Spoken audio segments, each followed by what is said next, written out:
Hey guys, it's Warren here again with Copeland Small Engine Repair. Welcome back. Today I'm going to be talking about this Husqvarna zero turn. This is kind of an odd little problem. He originally brought it to me because it had a noise on the deck, and I found out it was a spindle problem. And I just started working on this thing yesterday, but I noticed when he dropped it off 2 weeks ago, it ran fine. It didn't smoke. He had no problem with the way it ran. But when you turn the deck on, it made a bunch of racket because he had a spindle problem. But we're not talking about the spindle problem today. The problem today is after it sat here for 2 weeks, I got on it to move it today, and it smoked like a freight train, thick white smoke. And it didn't do that when he dropped it off. And I'm like, well, that's kind of odd. This thing has not been ran. It hasn't moved. It's just sat here completely motionless for 2 weeks. And as soon as I saw it smoking, of course, the first thing I did was get off and check the oil. And I realized the crankcase on the engine was completely full of gasoline. And I'm like, that's kind of odd because, there's a few ways gas can get into the crankcase on a lawnmower engine. The first thing I suspected is the fuel pump. These little hockey puck fuel pumps can go bad. There's a little diaphragm in there. If that diaphragm goes bad, gas can go through that diaphragm and go through the little rubber hose, a little pulse tube, and into the top of the valve cover right there. And gas can get in the engine that way. And it can sit here. If the vent's not working, air pressure builds up in these tanks when it's hot outside, and it's like 100 degrees every day right now. And I thought, well, maybe the vent's not working, the gas tank lids were tight, and it was pushing gas into here, and the diaphragm went bad, and that's how it got in there, but that's not it. Another way gas can get in there is if the needle and seat and the carburetor fail, and you have a gravity-fed fuel system. Fuel can trickle through the carburetor, past the needle and seat, go into the intake, get on top of the piston, and seep past the rings and get into the oil. These usually won't do that because these gas tanks have a siphon tube in them. This is the fuel line right here, so there's a tube attached to this that goes to the bottom of this tank. So the gas has to come all the way up to the very top right here and then make its way down to the carburetor and seep in there. Now, if the gas tanks have a tank vent that's not working and the gas caps are tight, when it's hot outside, it creates pressure in these gas tanks, and that pressure can push that fuel up and through these gas lines into the carburetor. But that's not what caused it. And I'm going to tell you what did. This other line, there's two gas tanks on this zero turn. They both look exactly the same. They both have a fuel line. This other rubber line right here, that is the tank vent.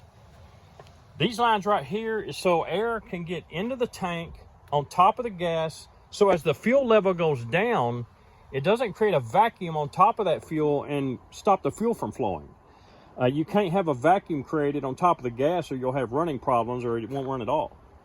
And what he did on the way here, or right before he brought it to me, he went and filled both of these gas tanks up completely full all the way up to the very top, and so far to the top, and he got them so full that the surface of the gasoline was above where the vent tubes go into the gas tank.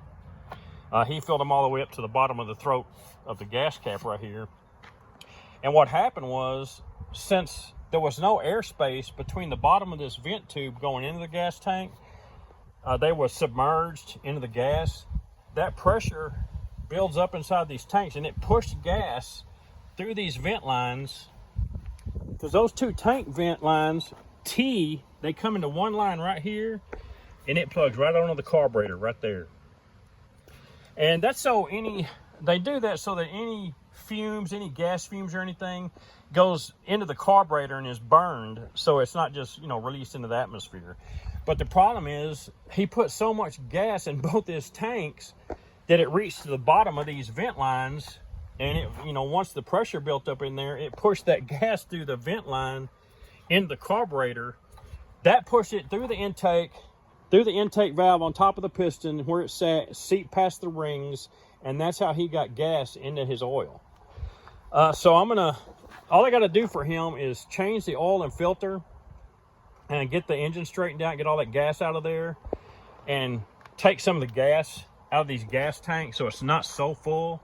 And I'm just going to let him know, hey, don't fill your gas tanks, so completely full because it will get to the bottom of these vent lines and it will do it again.